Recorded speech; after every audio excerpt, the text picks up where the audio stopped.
Stop પ્રોપર્ટીમાંથી હું કેતન મહેતા આવી ગયો છું ફરીથી આપની સામે મિત્રો। આજે અમે આવ્યા છીએ રાજકોટ ડિસ્ટ્રિક્ટના જેતપુર મુકામે।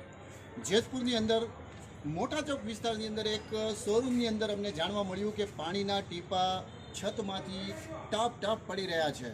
આપની સ્ક્રીન સામે દ્રશ્યો આવી રહ્યા છે કે કઈ રીતના પાણીની પ્રોબ્લેમ થઈ રહી છે, કઈ રીતના છત ઉપરનું પાણી લીકેજ થઈ અને નીચે પડી રહ્યું છે। આપની સામે દ્રશ્યો આવી જ રહ્યા છે। તો મિત્રો હું આપને બતાવું છું કે એમની છત ઉપરની પ્રોબ્લેમ એકચ્યુઅલ શું હતી અને કઈ રીતના પછી સ્ટોપ પ્રોપર્ટી એની ટ્રીટમેન્ટ કરે છે। તો ચાલો મિત્રો આપને બતાવું આ જેતપુર મુકામના શોરૂમની છત કે જ્યાં આગળ કઈ રીતની પ્રોબ્લેમ છે। જુઓ મિત્રો, અહીંયા આગળ ઘણા લોકો જે એવું માનતા હોય છે કે છત ઉપર ટાઇલ્સ ફિટ કરાવવાથી વોટરપ્રૂફિંગ થઈ જાય છે કે વોટરપ્રૂફિંગ પછી ટાઇલ્સ ફિટ કરાવવા પછી પાણી નહીં પડે। તો આપની સામે દ્રશ્યો છે કે જે હમ્બિંગ આવે, વાઇબ્રેશન આવે છે જમીનની અંદરથી અથવા કોઈ પણ પ્રકારના વાઇબ્રેશનથી ટાઇલ્સ છે એ પણ ફાટી જાય છે, ચાઈના મોઝેક પણ ફાટી જાય છે અને અહીંથી પાણી લીક થઈ અને નીચે જવાના પૂરા ચાન્સીસ છે।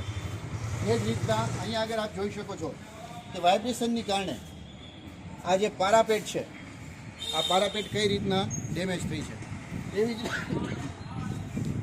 રીતના અહીંયા આગળ આ પાછળનું દૃશ્ય આપણે બતાવવા જઈ રહ્યો છું કે કેટલા બ્લેક ફંગલ્સ દિવાલની અંદર લાગી ગયા છે અને જે દિવાલ છે એનું પ્લાસ્ટર પૂરેપૂરું બેક્ટેરિયાથી ભરેલું છે અને પૂરું થઈ ગયું છે।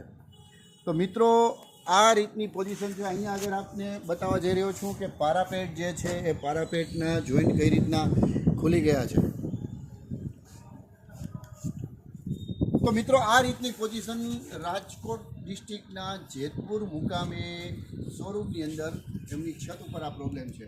તો આ ચેલેન્જને એક્સેપ્ટ કરતા સ્ટોપ પ્રોપની ટીમ હવે વોટરપ્રૂફિંગની શરૂઆત કરવા જઈ રહી છે। હવે આપણે મળીશું વોટરપ્રૂફિંગ કમ્પ્લીટ થયા બાદ। ત્યાં સુધી તમારા હોસ્ટ, તમારા દોસ્ત, તમારા મિત્ર કેતન મહેતાને રજા આપો। નમસ્કાર।